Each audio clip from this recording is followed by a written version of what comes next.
Hey, what's up, good people? How you doing? Welcome back to Stock Up with Larry Jones. First thing, hit that like button right away soon as you see me come on. And if you're new to the page, hit the like, subscribe, and more importantly, that notification bell. It's Friday, like that song, it's Friday. and banks are reporting. The indices are down on this Friday. Remember, anything I say is not a suggestion for you to buy, hold, or sell. But let's dive right into some things. We got JP Morgan, Citi, and Wells Fargo have already reported, and they're actually doing well right now. They're doing well. Make sure you don't fall for spam in the comment section. I don't have a WhatsApp or a Telegram. Neither do I invest anybody's money, even if they say they're me. All right, let's go right into it. As we can see, JP Morgan better than expected results on a very strong net interest, right? Citi strong net interest also too, partially offset by higher loss provisions. PNC weaker, okay? But let's go right into some of the regional banks, all right? So now, as I'm pulling this up, I'm going to pull up some pictures of what I took this morning. I shared it with my morning live. Make sure that you guys are getting the morning lives because there's a lot of great information and I literally take the time to talk to the good people. All right, so let's go and let's see where the banks were this morning before the bell rang. All right, so let's go to the regional banks first, right? So let's see if this works. There we go.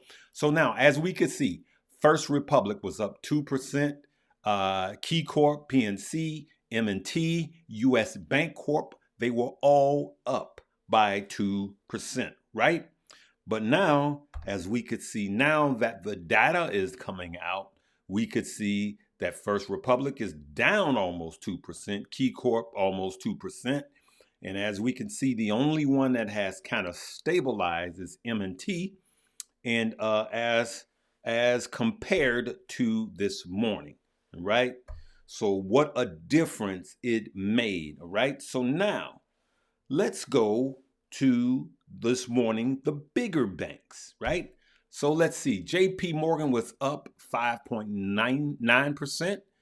Bank of America 3.6. As we can see, Citigroup almost 2, Wells Fargo's 3, and Morgan Stanley about a buck and a half.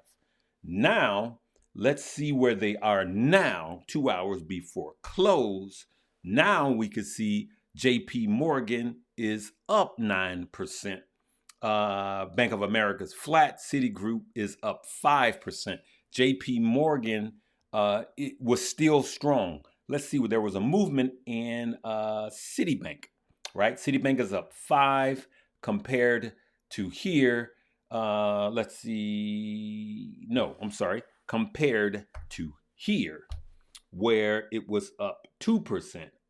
And so, as you can see, Citibank jumped up, right? So now, what is all of this back and forth, Larry? Well, we got these banks reporting. There's a couple of questions that's out there. Are we in an earnings recession? Well, are we heading into an earnings recession? Number one, it's too early to tell.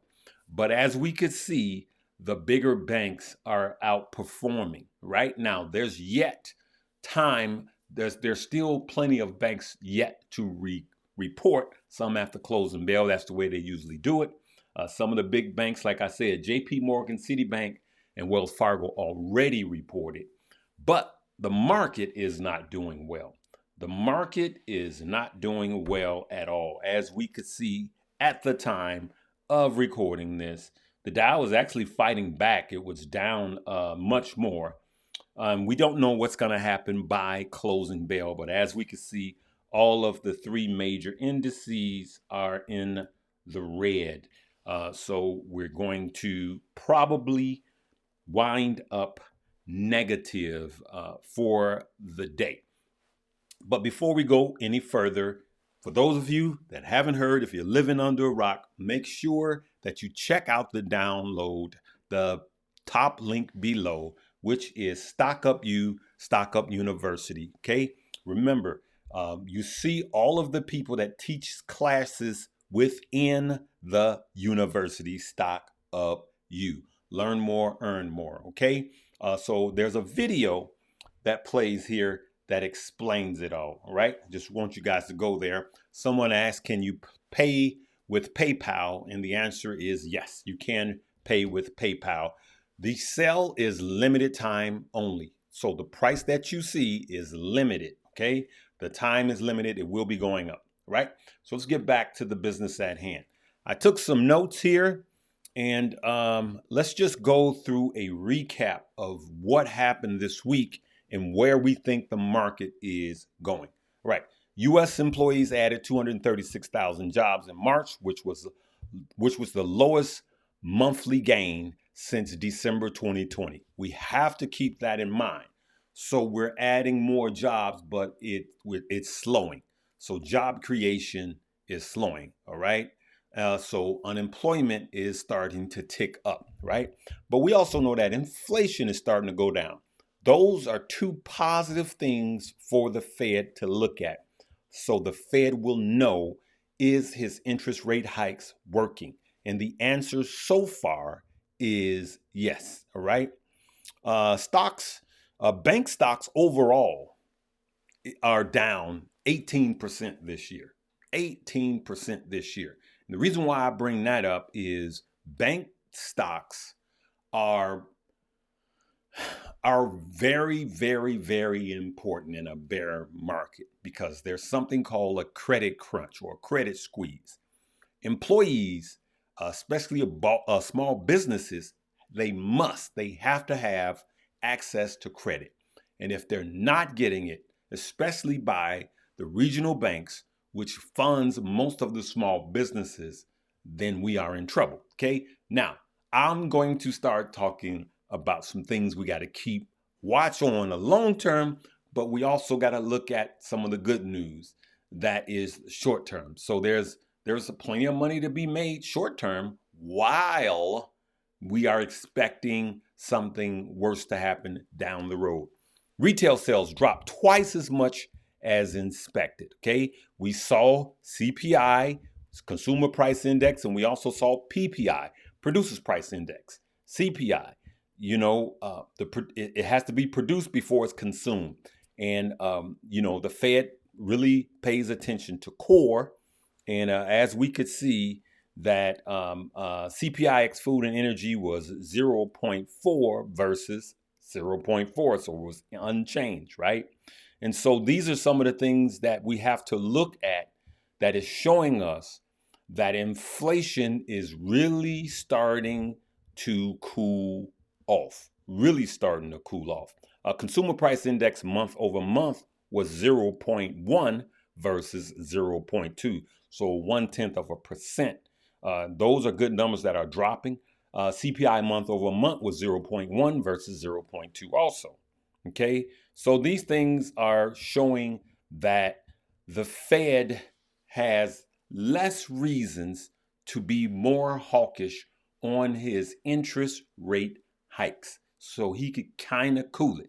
Having said that, I still believe that he's going to go up 25 basis points. I do.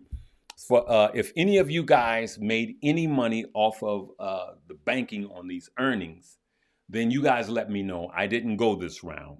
I usually do buy the rumor, sell the news. It's very seldom that I hold a play based on earnings, through earnings.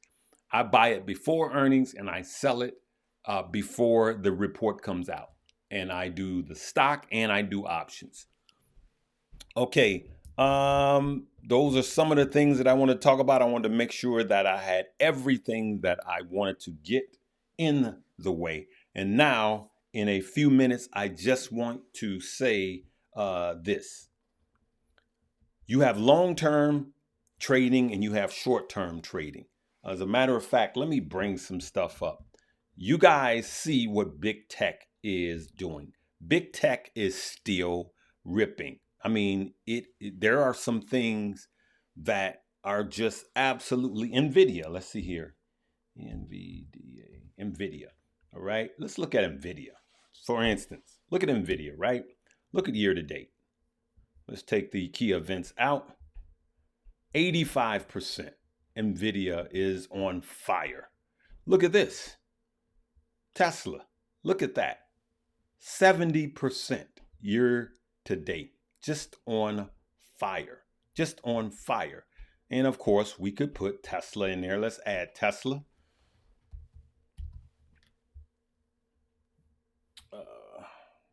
Okay, I didn't put that in there. TSLA. All right, let's look at Tesla. Okay, look at that. Year to date, even Tesla is up 34%. You know, that's a lot. I mean, that is a lot. There's a bull market somewhere. So there's money to be made short term while we're being cautious about what is looming down the road. That's why you have to have two microscopes. You have to have a microscope and a telescope. You got to have two tools, a microscope and a telescope.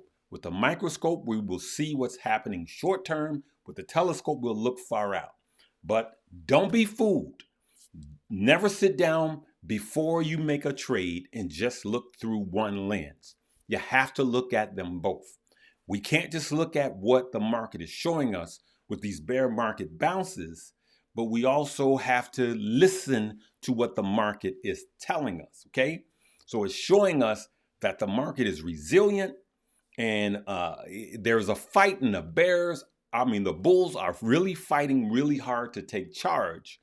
But we also know that the bears are still, there's some bears hibernating, waiting down the road. So we don't trade in fear, right? We trade in favor.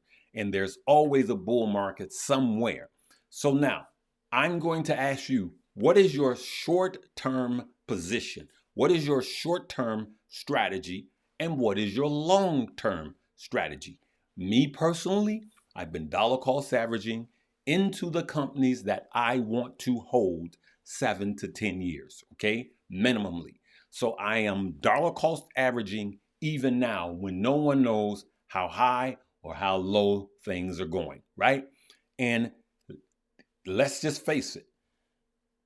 The market could still be near the bottom even with a looming deeper recession.